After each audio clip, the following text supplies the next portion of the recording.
दोस्तों आज से हम एक न्यू सीरीज स्टार्ट करने वाले हैं। उम्मीद है इसकी स्टोरी लाइन आपको पसंद आएगी। तो इस स्टोरी में हम जेनरन नाम के एक बंदे को देखेंगे जो कि असल में एक मास्टर होता है। उसके पास बहुत सारा पावर थी और उसने हर एक अपने रैल्म को ब्रेक थ्रू कर लिया था, जिस वजह से उसे मौका मिला था कि वो अब यहाँ से हीवन में जा सकता है। हीवन में जाने का उसका टेस्ट शुरू कर दिया गया था, लेकिन यहाँ पर एक छोटी सी गड़बड़ हो जाती है। उस वजह से जेनरन हीवन में नहीं जा पाता और वो गड़बड़ी वहाँ पर उसकी जान ले लेती है। लेकिन यहाँ पर जेनरन ने बहुत ज्यादा पावर को कल्टीवेट किया था, तो उसकी फिजिकल बॉडी तो डिस्ट्रॉय हो जाती है, लेकिन उसकी कल्टीवेशन पावर ने उसे एक बार फिर से रीइंकार्नेट किया था। इस वजह से जेनरन को एक और लाइफ मिल जाती है, लेकिन इस लाइफ के अंदर उसके पास कोई भी पावर नहीं थी। वो बिल्कुल एक यूजलेस के हिसाब से होता है, लेकिन उसका जो माइंड था वो हर एक पावर को और हर एक टेक्निक को जो उसने पिछली लाइफ में सीखा था उसे याद रखा होता है। इस वजह से जेनरन को अगर कोई नॉर्मल बंदा देखेगा तो वो उसे बिल्कुल कमजोर दिखाई देगा, लेकिन असल में जेनरन के पास वो सारी टेक्निक उसके दिमाग में फिट है। वो जब चाहे अपनी टेक्निक का इस्तेमाल कर सकता है। लेकिन अंडरवर्ल्ड के अंदर से जो डीमन लोग रहते थे उन लोगों ने जेनरन को ये एक चुनौती दी थी कि अगर जेनरन ने वापस से इमोर्टैलिटी हासिल करने की कोशिश की और दोबारा उसने हेवन में जाने का ट्राई किया तो वो पूरे के पूरे वर्ल्ड को ही डिस्ट्रॉय कर देंगे। तो अब जेनरन के हाथों में है कि वो यहाँ पर दोबारा से खुद को हेवन में भेजना चाहता है या फिर डीमन के हाथों पूरे वर्ल्ड को बर्बाद होने देना चाहता है। यही वजह थी कि जेनरन वहाँ से एक छोटे से गाँव में आ जाता है जहाँ पर उसे कोई भी नहीं पहचानता था। वहाँ आने के बाद उसे एक छोटा बच्चा दिखाई देता है जिसे वो अपने सर्वेंट की तरह बना लेता है। असल में उस बच्चे को सारे लोग बुली किया करते थे, लेकिन वो बच्चा कोई मामूली बच्चा नहीं था। वो पैदा ही हुआ था एक खास तरह से, यानी कि बचपन में उसका फ्यूचर डिसाइड कर दिया गया था कि वो आगे चलकर बहुत ही ज्यादा पावरफुल कल्टीवेटर बनेगा, जिस बारे में तो वो बच्चा खुद भी हैरान था और उसे खुद नहीं पता था कि वो इतना ज्यादा अनोखा इंसान है। इसलिए जेनरन डिसाइड करता है कि वो उस बच्चे को पावरफुल बनाने में मदद करेगा और जितनी भी टेक्निक उसने सीखी है वो सारी टेक्निक उस बच्चे को सिखाएगा ताकि वो बच्चा भी इमोर्टैलिटी हासिल कर सके।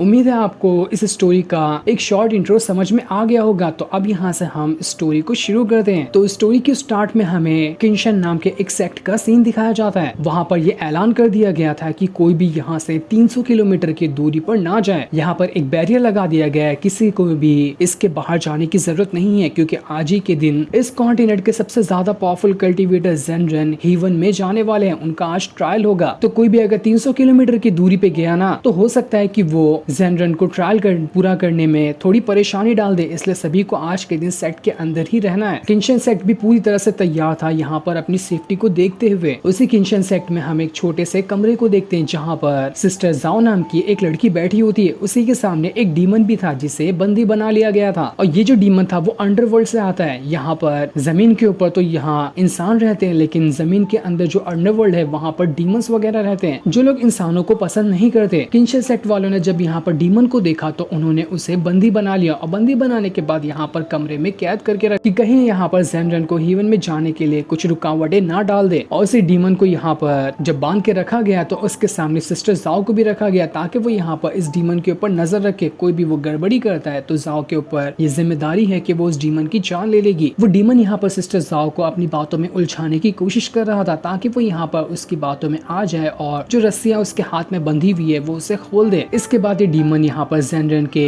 हीवन में जाने के टेस्ट में रुकावट डाल देगा, इस वजह से वो हीवन में नहीं जा सकता। लेकिन सिस्टर जाओ जो होती है वो एक नंबर की एटीट्यूड वाली बंदी थी। उसे कोई फर्क ही नहीं पड़ा होता है कि वो डीमन यहाँ पर कुछ भी क्यों ना कहे। वो उसको ना ही हाँ कह रही थी ना ही ना कह रही थी, बस चुपचाप से वहाँ पर उसके ऊपर नजर बनाए हुए बैठी होती है। डीमन अपनी पूरी कोशिश कर लेता है, लेकिन सिस्टर जाओ वहाँ पर 1% भी उसकी बातों में नहीं आती। इस वजह से डीमन काफी ज्यादा गुस्सा हो चुका था। तभी वहाँ से किंशन सेक्ट जो है उसका लीडर गुजर रहा होता है। उसे जैसे ही पता चलता है कि यहाँ पर ये डीमन यहाँ सिस्टर जाओ को अपनी बातों में उलझाने की कोशिश कर रहा है, तो वो लीडर वहाँ पर अपनी फ्लाइंग स्वॉर्ड का इस्तेमाल करता है और उसकी मदद से सीधा का सीधा उसने उस डीमन के ऊपर अटैक कर दिया था, जिस वजह से एक ही अटैक के अंदर वो डीमन का वहाँ पर खेल खत्म हो जाता है। डीमन को मारने के बाद किंशन सेक्ट का लीडर वहाँ पर मौजूद सारे डिसाइपल से कहा था कि आखिर किस तरह का काम कर रहे तुम लोग यहाँ पर, तुम्हारे आंखों के सामने यहाँ पर एक डीमन आ गया लेकिन तब भी तुम लोगों ने इसे नहीं रोका। देखो आज का दिन बहुत बड़ा है, सारे के सारे इस कॉन्टिनेंट के अंदर सेक्ट जो है ना वो सभी एक साथ आ चुके हैं ताकि हम यहाँ पर विटनेस कर सकें कि किस तरह से जेनरन हीवन में जाते हैं। इसलिए हर एक सेक्ट की जिम्मेदारी है कि वो यहाँ पर कोई भी गड़बड़ी ना होने दे, क्योंकि हमें पता है कि डीमन लोग यहाँ पर जेनरन को इतनी आसानी से हीवन में जाने नहीं देंगे। सारे डिसाइपल किंशन सेक्ट के लीडर से माफी मांग रहे होते कि हमें माफ कर देना, हमसे बहुत बड़ी गलती हो गई, आगे से ऐसी गलती नहीं होगी, हम यहाँ की सिक्योरिटी को और टाइट कर देंगे। जिसके बाद सिस्टर जाओ जो होती है वो उस डीमन को रस्सी से बांधती है और उसे घसीटते हुए किंशन सेक्ट से बाहर ले जा रही थी ताकि बाहर जाकर उसे फेंक सके, जहाँ चील कौवे उसे खा लेंगे। बड़े शान से सिस्टर जाओ उसे सबके सामने से घसीटते हुए ले जा रही थी, जिसे सारे लोग देख रहे होते हैं, क्योंकि सिस्टर जाओ जो है इस किंगशन सेट की अभी तक की सबसे ज्यादा पावरफुल कल्टीवेटर है। उससे ज्यादा पावरफुल कल्टीवेटर इस पूरे किंगशन सेट के अंदर कोई भी नहीं है, इसलिए सारे लोग उसकी रिस्पेक्ट करते। तभी वहां पर आसमान के अंदर बहुत ही ज्यादा ऑरा बाहर निकल कर आना शुरू हो जाता है, क्योंकि यहाँ पर जेनरन का टेस्ट शुरू कर दिया गया था। इसी टेस्ट को पास करके वो यहाँ से सीधा हीवन में जा सकता है। इस टेस्ट को देखने के लिए दूर दूर से यहाँ पर लोग आ रहे थे। वहां पर मौजूद जितने भी डिसेबल होते वो लोग कह रहे थे कि अरे देखो तो यहाँ पर इस कॉन्टिनेंट के कितने दूर दूर से लोग यहाँ पर आए हैं, ताकि देख सके कि जेनरन यहाँ पर इस टेस्ट को पूरा करके हीवन में जा पाता भी है या फिर नहीं। लोगों का आना जाना वहां पर लगा हुआ था, अनगिनत लोग यहाँ पर आ रहे होते ताकि यहाँ पर इस टेस्ट को विटनेस कर सके। जिसके बाद वो टेस्ट शुरू कर दिया जाता है। अभी हमें ये नहीं बताया जाता कि जेनरन कहाँ पर है, लेकिन वो उसी टेस्ट के बीच में होगा। सिस्टर जाओ तो यहाँ पर कोई भी चीजों पे ध्यान नहीं देती, बस वो उस डीमन को रस्सी से बांधे हुए अपना रास्ता नाप रही थी। उसे किसी भी चीज से कोई फर्क नहीं पड़ रहा होता है। किंगशन सेट का लीडर भी यहाँ पर एकदम ज्यादा ही हैरान और खुश भी था कि यहाँ पर जेनरन तो हीवन में जा रहे हैं। क्या पता वो कौन सा दिन आएगा जब हमारे सेट से भी कोई ऐसा निकल कर आएगा जो हीवन में जा सके। उसकी पूरी उम्मीद होती है कि हो सकता है ये काम सिस्टर जाओ ही कर दिखाएगी, आगे चलकर वो भी इतनी पावरफुल बनेगी कि वो भी हीवन में जा सके। जिसके बाद अब देखते ही देखते पूरा वहाँ का मौसम एकदम बदल जाता है। चारों तरफ बिल्कुल अजीब सा ऑरा फैल चुका था, क्योंकि ये टेस्ट यहाँ पर शुरू हो गया होता है। सारे लोग एकदम घबराए हुए थे कि यहाँ पर जेनरन अपना टेस्ट पास कर पाते भी हैं या फिर नहीं। पूरा आसमान बिल्कुल ऑरा से भर चुका था, किसी को कुछ समझ नहीं आता कि यहाँ पर क्या हो रहा है। जिसके बाद देखते ही देखते वहाँ पर एकदम ज्यादा तेज बारिश शुरू हो जाती है और सारी चीजें बिल्कुल शांत हो चुकी थी। ऐसा लग रहा था कि यहाँ पर जेनरन ने अपना टेस्ट पूरा कर लिया। किंगशन सेट के भी जितने लोग होते हैं वो सभी वहाँ पर जमीन पे ग्रीट करते हुए कह रहे होते हैं कि आखिरकार यहाँ पर जेनरन ने अपना टेस्ट पूरा किया और वो हीवन में जा चुके हैं। उन्हें नहीं पता था कि असल में यहाँ पर क्या हुआ। उन सभी ने बस अंदाजा लगाया कि यहाँ पर जेनरन ने अपना टेस्ट पूरा कर लिया होगा। सिस्टर जाओ जो होती है वो भी बस आसमान की तरफ देख रही थी। उसे भी कुछ कंफर्म नहीं था कि यहाँ पर जेनरन ने टेस्ट पूरा किया है या फिर नहीं किया, क्योंकि जेनरन किसी सेक्ट में नहीं रहता था, वो बहुत दूर पहाड़ों में रहा करता था। इसलिए कोई भी अभी उसके पास जाकर नहीं देख सकता है कि यहाँ पर उसने टेस्ट पूरा किया है या फिर नहीं किया है। इसके बाद हम उसी पहाड़ का सीन देखते हैं जहाँ से जेनरन का टेस्ट हो रहा था। वहाँ आने के बाद हमें पता चलता है कि जेनरन ने यहाँ पर टेस्ट पूरा नहीं किया और वो इस टेस्ट में फेल हो चुका है। उसकी फिजिकल बॉडी जो थी वो पूरी तरह से डिस्ट्रॉय हो चुकी है और उसकी स्पिरिचुअल पावर ने वहाँ पर उसे एक और नया रीइंकार्नेशन दिया, जिस वजह से वो पूरी तरह से जवान होकर वहाँ पर खड़ा होता है। और उसकी पुरानी वाली जो फिजिकल बॉडी थी जो कि बिल्कुल बूढ़े जैसी थी, वो उसके सामने मर कर पड़ी होती है। जेनरन वहाँ पर अपनी ओल्ड बॉडी से कह रहा था कि लगता है तुम्हें यहाँ पर ना काफी सालों का आराम मिल चुका है, लेकिन अब यहाँ से मेरी मुसीबतों के दिन शुरू हो गए। इतने सालों की मेरी मेहनत थी जिसकी मदद से मैं हीवन में जाना चाहता था, वो सब बस पल भर के अंदर खत्म हो गया। मेरी जिंदगी भर की मेहनत यहाँ पर पूरी तरह से बर्बाद हो चुकी है। इसके बाद नया वाला जो जवान जेनरन होता है वो अपनी पावर का इस्तेमाल करते हुए अपनी ओल्ड बॉडी के अंदर से स्वॉर्ड स्पिरिट को बाहर निकाल लेता है, जो कि उसकी सबसे खास स्वॉर्ड हुआ करती थी, और वो उस स्वॉर्ड स्पिरिट को एक ब्रेसलेट में बनाकर अपने हाथ में लगा लेता है, ताकि वो अभी किसी को बता नहीं सकता कि असल में वो कितना ज्यादा पावरफुल कल्टीवेटर रहा करता था, क्योंकि अब उसकी बॉडी को देखकर कोई भी नहीं बता सकता कि ये बहुत ही ज्यादा पावरफुल बंदा है। इसके बाद जेनरन अपनी ओल्ड बॉडी को वहीं पर पहाड़ों के बीच में छोड़कर वहां से चला जाता है। अब यहाँ से उसे अपना बिल्कुल नए तरीके से सफर शुरू करना होगा। उसकी जितनी भी मेहनत थी वो सब खत्म हो गई। हालांकि उसके पास पिछली लाइफ का पूरा एक्सपीरियंस है, लेकिन उसे गेन करने के लिए भी उसे बहुत ज्यादा मेहनत करनी पड़ सकती है। जेनरन उदास था कि क्या पता मैं अगली बार वापस से इस लाइफ के अंदर इतनी ज्यादा मेहनत करूँ और मेरी नसीब अच्छी नहीं हुई तो मैं फिर से जब हीवन में जाने वाला रहूंगा तो मेरे साथ ऐसा ही कुछ हो सकता है। इसलिए वो कंफ्यूज था कि वो वापस से अपनी कल्टीवेशन वगैरह स्टार्ट करे या फिर एक नॉर्मल तरह की ही जिंदगी गुजारे, और यही कंफ्यूजन के साथ वो वहां से चला गया होता है। उसके जाने के बाद वहां पर एक लकड़ी का टुकड़ा पड़ा हुआ था जो कि असल में सोल ट्रांसफॉर्मेशन वुड होता है। वो कोई मामूली लकड़ी का टुकड़ा नहीं बल्कि स्पिरिचुअल पावर से भरा हुआ है, जिसके ऊपर अभी जेनरन का ध्यान नहीं जाता, बल्कि यहाँ पर ये जो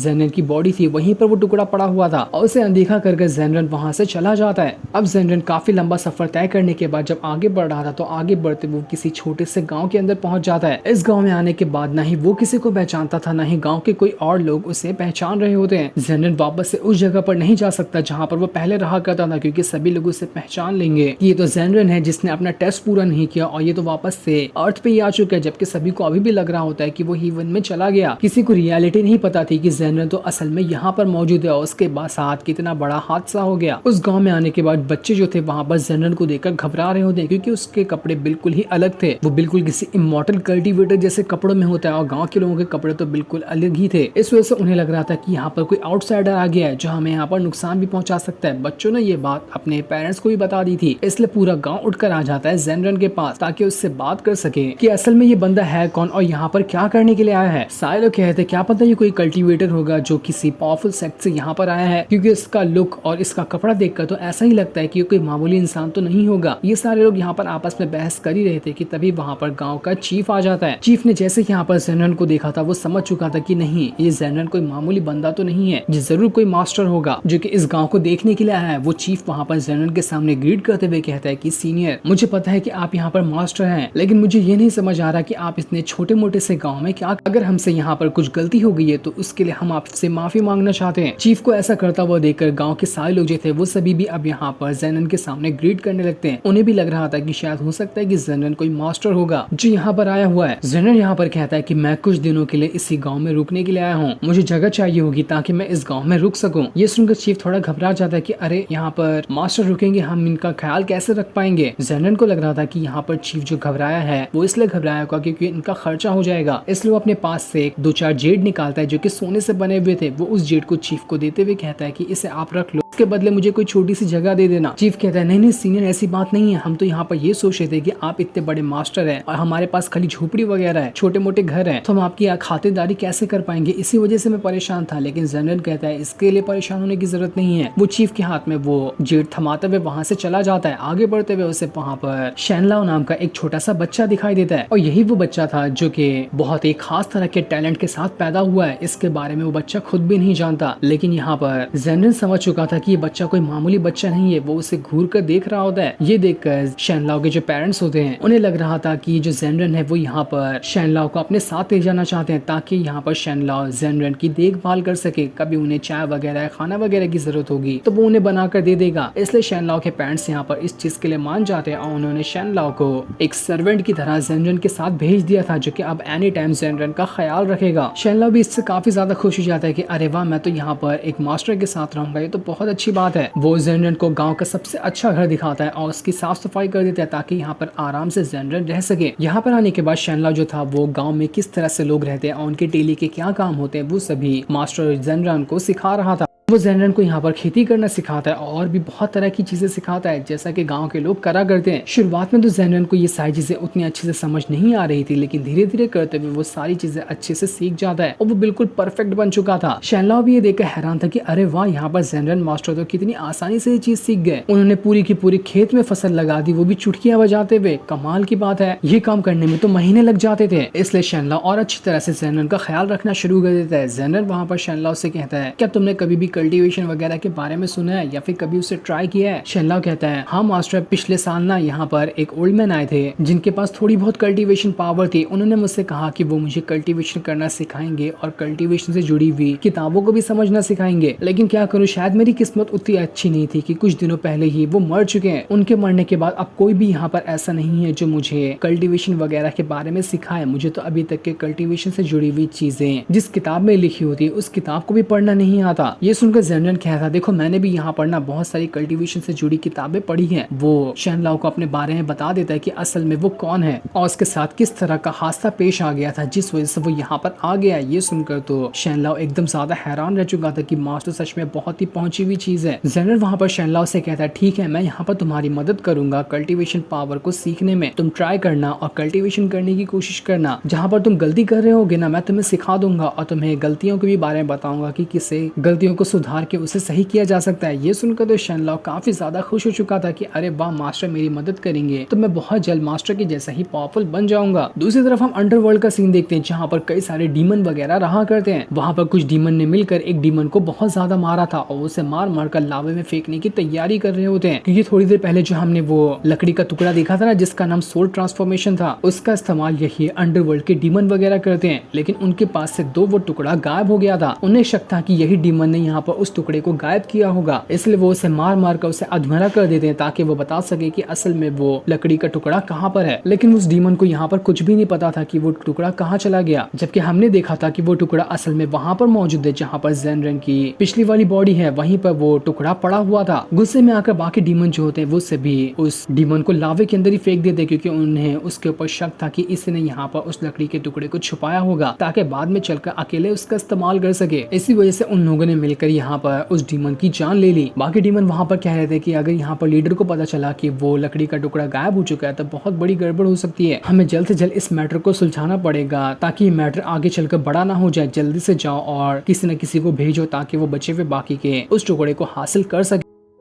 अब रात को शैनलाओ जो होता है वो वहाँ पर कल्टीवेशन करते हुए अपना ध्यान लगाने की कोशिश कर रहा था। वो पहले खुद की बॉडी को स्टेबल करने की कोशिश कर रहा होता है जैसा कि जेनरन ने उसे करने के लिए कहा था, लेकिन जेनरन बताता है कि तुम बहुत जल्दी जल्दी यहाँ पर गहरी गहरी सांसें ले रहे हो, ऐसा नहीं करना है। तुम्हें पहले खुद के मन को शांत करना है, उसके बाद आराम आराम से तुम्हें यहाँ पर सांसें लेनी है, जिस वजह से तुम्हारी बॉडी हल्की हो जाएगी और इसके बाद तुम कल्टीवेशन का प्रोसेस शुरू कर सकते हो। ये सुनकर शैनलाओ भी हैरान था कि अरे वाह, मास्टर को तो कितनी सारी चीजें पता है, लेकिन अभी उसे यहाँ पर असकत लग रही थी कल्टीवेशन करने में, इसलिए वहाँ पर कीड़ा मकोड़े जो होते हैं उन्हें पकड़ना शुरू कर देता है ताकि उनके साथ वो खेल सके। जेनन उसे यहाँ पर चीजें बता रहा था, लेकिन यहाँ पर शैनलाओ तो उन कीड़ों के साथ खेल रहा होता है, वो मस्ती कर रहा था वहाँ पर। जैसे जेनन शैनलाओ को ये करते हुए देखता है, शैनलाओ घबरा जाता है और जल्दी से शराब के पास आता है ताकि वो जेनन के लिए शराब निकाल कर दे सके। शराब निकालते हुए वो जेनन से कहता है कि मास्टर आप बड़े शांत लग रहे हैं, क्या आप कुछ सोच रहे थे क्या यहाँ पर बैठे बैठे? जेनन बताता है हाँ बिल्कुल, मैं यहाँ पर सोच ही रहा था। मैं ये चीजें सोच रहा था कि आज से 3000 साल पहले मैंने अपने कल्टीवेशन की शुरुआत की थी, लेकिन मैंने 3000 साल तक की मेहनत की और जैसे मैं हीवन में जाने वाला था सब कुछ खत्म हो गया। और देखो मेरी 3000 साल की मेहनत यहाँ पर पूरी तरह से खत्म हो चुकी है। मैं अब एक ऐसी बॉडी के अंदर हूँ जिसके पास कुछ भी पावर नहीं। हालांकि मेरी सोल के अंदर अभी भी पावर मौजूद है, लेकिन मेरी फिजिकल बॉडी ही उतनी ज्यादा स्ट्रांग नहीं है। यही चीज मैं सोच रहा था कि आखिर मेरे साथ ये क्या हुआ। मुझे पहले पता होता तो मैं कभी भी 3000 साल अपने बर्बाद नहीं करता, मैं कभी कल्टीवेशन सीखता ही नहीं। लेकिन शैनलाओ कहता है मास्टर आप तो अभी देखो कितने ज्यादा जवान है, अगर आप यहाँ पर वापस से कोशिश किए ना तो आप फिर से उतनी ज्यादा मेहनत करके हीवन में जा सकते हैं। मुझे पूरी उम्मीद है कि आप ये काम कर लेंगे। लेकिन जेनन कहता है नहीं यार, ऐसा नहीं होता। मैं नहीं चाहता कि मैं वापस से 3000 साल तक की मेहनत करूं और वापस से वही चीज हो जाए जैसे कि पिछली बार हुई थी। तो मेरी 3000 साल की मेहनत फिर से बर्बाद हो जाएगी और अब मैं यहाँ पर इस चीज से परेशान हो चुका हूँ। मुझे बोरिंग फील हो रहा है कल्टीवेशन करना। हम फ्यूचर को ना ही कंट्रोल कर सकते ना ही उसे देख सकते हैं। ये कल्टीवेशन का सफर बिल्कुल भी आसान नहीं होता है, इसमें बहुत सारी मुश्किलें आती हैं और कब न जाने इतनी मुश्किलों को सहन करने के बाद भी तुम्हारे साथ कुछ ऐसा हो जाए जिससे तुम्हारी सारी मेहनत खत्म हो जाए तो तुम्हें कितना बुरा लगेगा। वही चीज आज मैं यहाँ पर महसूस कर पा रहा हूँ। इसलिए मैंने अभी तक के डिसाइड नहीं किया है कि मैं वापस से उसी कल्टीवेशन के रास्ते में जाऊंगा या फिर बिल्कुल इसी तरह से नॉर्मल तरीके से अपनी जिंदगी गुजारूंगा। इसी तरह से ये दोनों जो थे यहाँ पर आपस में काफी देर तक की बातें कर रहे होते हैं। ये लोग जब बातें कर रहे थे तो वहीं से पास से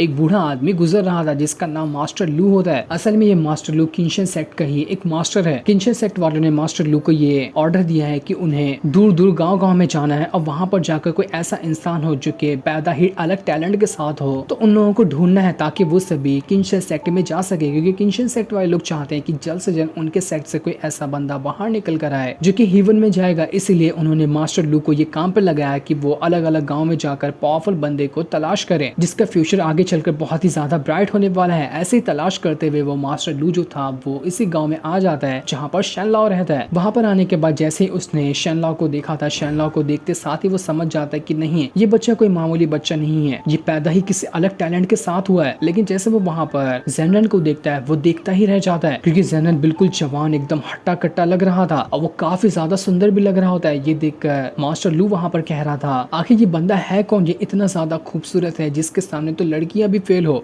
बिल्कुल अलग ही पर्सनैलिटी रखने वाला बंदा इस मामूली से गाँव में क्या कर रहा है। मैं यहाँ से उसकी कल्टीवेशन पावर महसूस कर पा रहा हूँ लेकिन उसके पास कोई पावर नहीं है, पर तब भी देखो इसकी पर्सनैलिटी बिल्कुल ही हटके लग रही है। ऐसा लग रहा है कि ये कोई बहुत ही ज्यादा पावरफुल कल्टीवेटर होगा। मास्टर लू यहाँ पर आकर शैनलाओ से परमिशन भी लेता है कि क्या वो उसके सेक्ट में चलना चाहता है ताकि वो उसे वहाँ पर एडमिशन दिलवा सके, उसके बाद वो उसे कल्टीवेशन करना सिखाएगा। शैनलाओ वहाँ पर जेनरन से कह रहा था कि मास्टर क्या मैं वहाँ पर जाऊँ, अगर आप कहेंगे तो जाऊंगा, नहीं कहेंगे तो नहीं जाऊंगा। जिस पर जेनरन जो होता है उससे परमिशन दे देता है कि ठीक है ये तुम्हारे लिए बहुत अच्छा ऑफर है तो तुम्हें वहाँ पर जाना चाहिए, मैं खुद तुम्हारे साथ चलता हूँ ताकि देख सकूं कि असल में वहाँ का माहौल किस तरह का है। ये सुनकर शैनलाओ काफी ज्यादा खुश हो गया था और वो वहाँ पर मास्टर लू के साथ किंशन सेक्ट में जाने के लिए मान जाता है। इसलिए अगले दिन से ही वो तीनों के तीनों वहाँ से किंशन सेक्ट में जाने के लिए अपना सफर शुरू कर देते हैं। किंशन सेक्ट जो है वो बहुत ही ज्यादा पावरफुल सेक्ट तो नहीं है, लेकिन वो फिर भी एक मीडियम ग्रेड का सेक्ट है जहाँ पर पावरफुल कल्टीवेटर रहते हैं। अपने सेक्ट के बारे में बातें बताते हुए मास्टर लू जो था वो जेनरन और शैनलाओ दोनों को वहाँ से अपने सेक्ट में ले जा रहा था। जेनरन का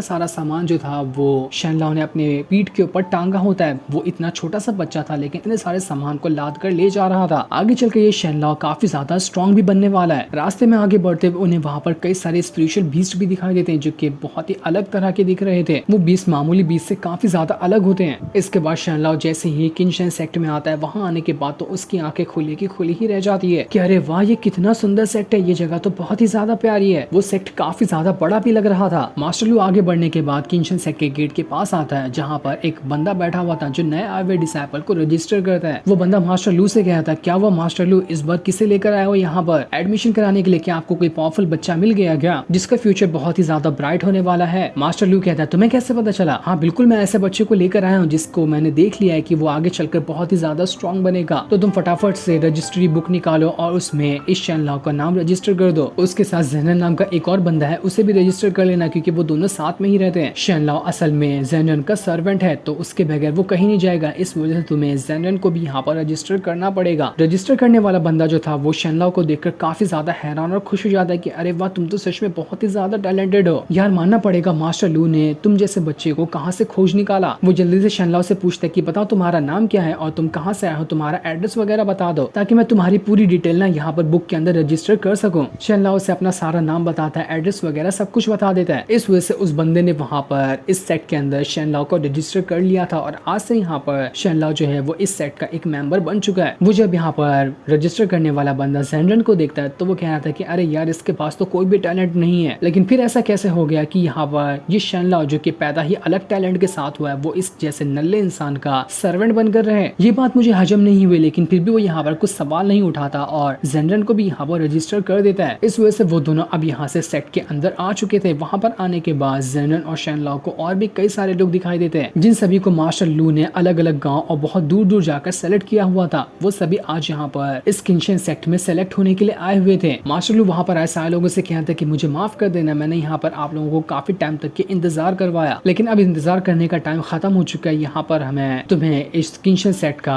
एक डिटेल इंट्रोडक्शन देने वाला हूँ। मैं यहाँ पर तुम लोगों को बताऊंगा कि हमारे यहाँ से किस तरह की कल्टीवेशन सिखाई जाती है, उसे सीखने के बाद तुम किस तरह से पावरफुल बनोगे और किस तरह के टेस्ट वगैरह यहाँ पर होते हैं। उन सभी की जानकारी आज मैं तुम्हें यहाँ पर देने वाला हूँ ताकि तुम्हें पता चल जाए कि तुम्हें किस तरह के रूल को फॉलो करना है इस किनशन सेक्ट में रहने के लिए। वहाँ पर आए हुए जितने भी लोग थे उनमें से जो भी लड़कियां होती वो तो यहाँ पर जेनन को देखकर उसकी दीवानी हो चुकी थी कि अरे वाह, ये कितना ज्यादा सुंदर बंदा है, इससे सुंदर बंदा हमने अपनी लाइफ में कभी नहीं देखा था। मानना पड़ेगा ये जेनन तो कमाल का इंसान है, मैं तो इसके साथ दोस्ती करते हुए हमेशा इसके साथ ही रहना चाहती हूँ, काश ये मेरे साथ हो जाए। लेकिन जेनन किसी के ऊपर भी ध्यान नहीं देता, बस वहाँ पर अपना खड़ा होता है। यूशन नाम की जो एक लड़की थी वो तो पूरी तरह से जेनन की दीवानी हो गई होती है। वो जहाँ पर भी देख रहा था वो उसी की तरफ देख रही थी कि कम से कम जेनन उसके तरफ एक झलक तो दे, क्योंकि उसे वो बहुत ज्यादा पसंद आ चुका था। मास्टर लू वहाँ पर खांसते हुए सारे लोगों से कहता है कि अरे किस तरफ देख रहे हो, मास्टर यहाँ पर खड़ा है और तुम किसी अनजान बंदे को देखे जा रहे हो, इधर ध्यान दो। इसके बाद मास्टर लू जो होता है वो वहाँ पर अपने सेट के अंदर से अलग अलग किताबें लेकर आता है और सारे के सारे वहाँ पर नए आए हुए जो लोग थे उन सभी को दे देता है। उस किताब के अंदर कल्टीवेशन सिस्टम के बारे में लिखा हुआ था और यहाँ के रूल वगैरह लिखे होते हैं कि किस रूल को फॉलो करते हुए उन्हें किनशन सेट के अंदर रहना है। मास्टर लू यहाँ पर बता रहा था कि हमारे सेट के अंदर जो कल्टीवेशन सिस्टम है ना वो बाकी सेट से थोड़ा सा अलग है, लेकिन अगर यहाँ के सारे कल्टीवेशन सिस्टम को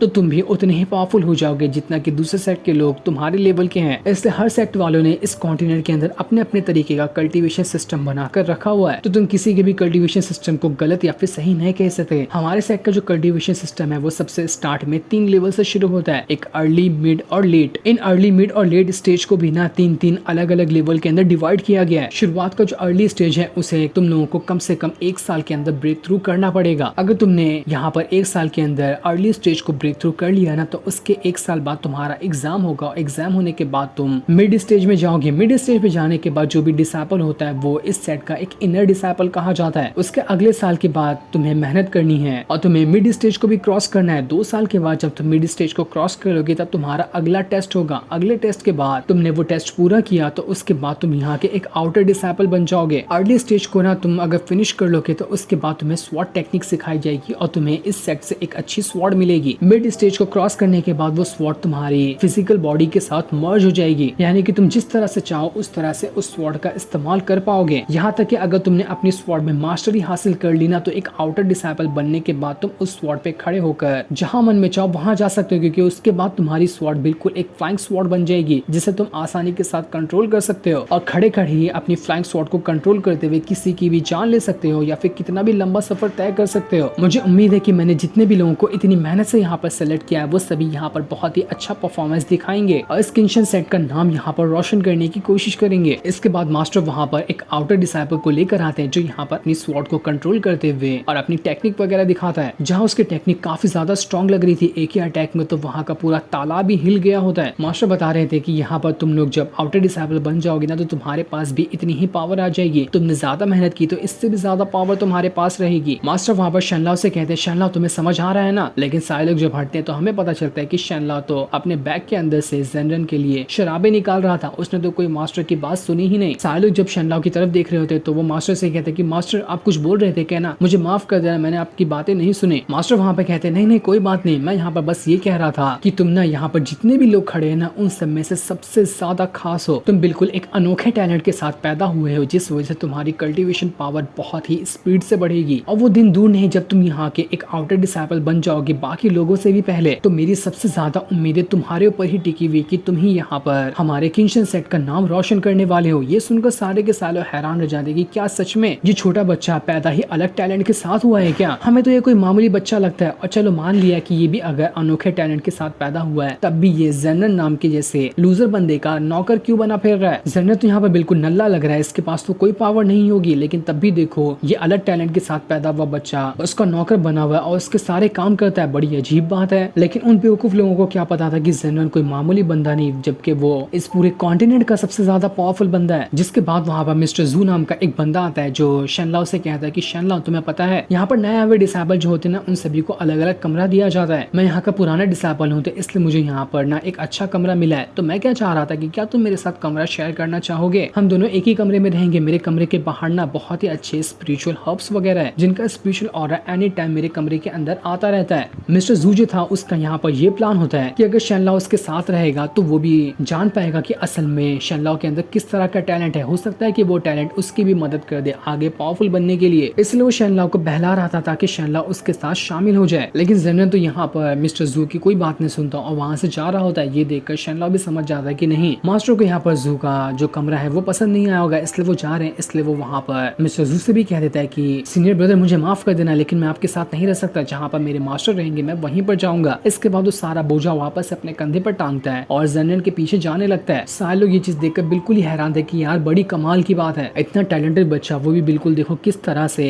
इस जेनर के पीछे पड़ा रहता है। आखिर ये जेनर है क्या? ये कोई मामूली कल्टीवेटर है या फिर कोई अनोखी चीज है जिसके बारे में हमें नहीं पता चला। इसके बाद दोपहर को जेनर जो होता है अपने कमरे में आता है और वही किताबें पढ़ रहा था जिसमें रूल्स वगैरह लिखे होते हैं किंशन सेट के। उसने अभी तक डिसाइड नहीं किया था कि वो किंशन सेट में शनलाओ के साथ रहेगा या फिर नहीं रहेगा क्योंकि उसे अच्छा नहीं लग रहा था कि ऐसे नए नए आए हुए डिसाइपल के साथ वो रहे क्योंकि बाहर से वो बिल्कुल जवान और कम उम्र का ही लगता है लेकिन असल में तो वो काफी ज्यादा उम्र का भी है और उसके पास पहले से एकदम ज्यादा टॉप लेवल का नॉलेज है। तो वो इतने छोटे मोटे कल्टीवेटर के साथ रहकर क्या ही करेगा। दूसरी तरफ हम उसी डीमन वर्ल्ड को देखते हैं जहाँ पर उन लोगों ने जिस डीमन के ऊपर शक था कि उसने वही लकड़ी का टुकड़ा चुराया है या फिर उसे गायब किया है उसे काल कोठरी में बंद कर दिया होता है। असल में उन लोगों ने उसे मारा नहीं था बल्कि जिस लावे के अंदर उन लोगों ने उसे फेंका था उसके नीचे ही एक जेल होती है जहाँ पर ही कैद करके उस डीमन को रखा गया था। वो डीमन वहाँ पर काफी ज्यादा घबराया हुआ होता है क्योंकि उसके आसपास किसी बहुत ही भयानक तरीके का बीस्ट घूम रहा था जो कभी भी यहाँ पर आकर उस डीमन की जान ले सकता है। इसी वजह से वो डीमन बहुत ही ज्यादा वहाँ पर डरा हुआ था कि कहीं यहाँ पर ये बीस्ट आकर मेरी जान न ले ले। जो सीन दिखाते ही ये एपिसोड यहीं पर एंड हो जाता है। Thanks for watching.